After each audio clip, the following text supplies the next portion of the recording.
their president, William Ruto, who is on a state visit to the US. It's the first state visit by a Kenyan president in over 2 decades, the first since 2003. It's also the first time in 16 years that an African leader is on a US state visit. So it is quite significant, but that's not what it's making news for. President Ruto is being slammed, not because he's in the US, but because of how he chose to get there.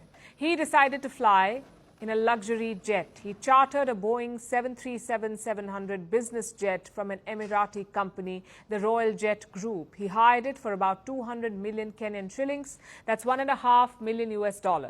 Ruto pulled out all the stops. He brought along an entourage of more than 30 people, which includes a famous Kenyan comedian. Everyone traveled to the US in style on the Kenyan taxpayers' dime, and this, more than anything else, has triggered the backlash. Now, some of you may wonder, what is the big deal here? After all, world leaders travel all the time. It's part of the job description. They need to travel to build relations and to negotiate trade deals. In the long run, the trip should more than pay for itself. And all of this may be true.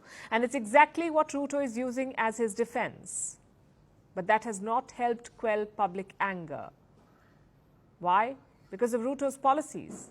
He's been tough on Kenyan taxpayers. He became president in 2022 and he has been increasing taxes ever since. Ruto has increased the tax rate on salaries. He has doubled the sales tax on fuel. He has introduced a housing levy, a hospital insurance levy and a turnover tax on small businesses. If it moves, Ruto taxes it.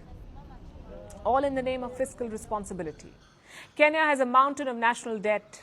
It was worth over $51 billion as of last December. Ruto had pledged to fix this.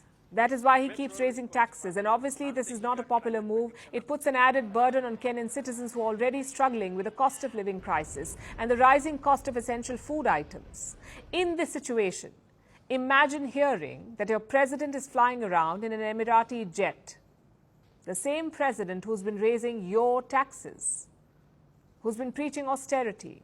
That same president is taking more than 30 people, including a comedian, to the US. So you can see why the Kenyan people are angry.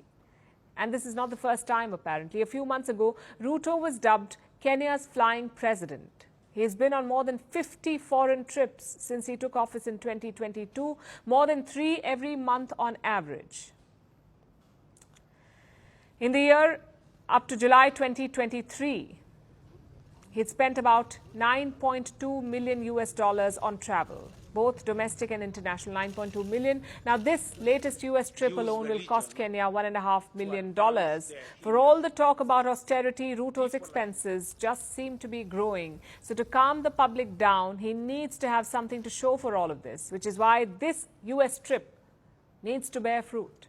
Ruto will have his official meeting with Joe Biden tomorrow. They're supposed to discuss a number of issues ranging from troop deployments in Haiti to extending a free trade agreement. Kenya's trade minister says that they have prepared more than 30 bankable projects. They're worth over $20 billion. Ruto will pitch these to American investors. If he can land a big deal, people may forget about the luxury jet. If not, he could be in trouble.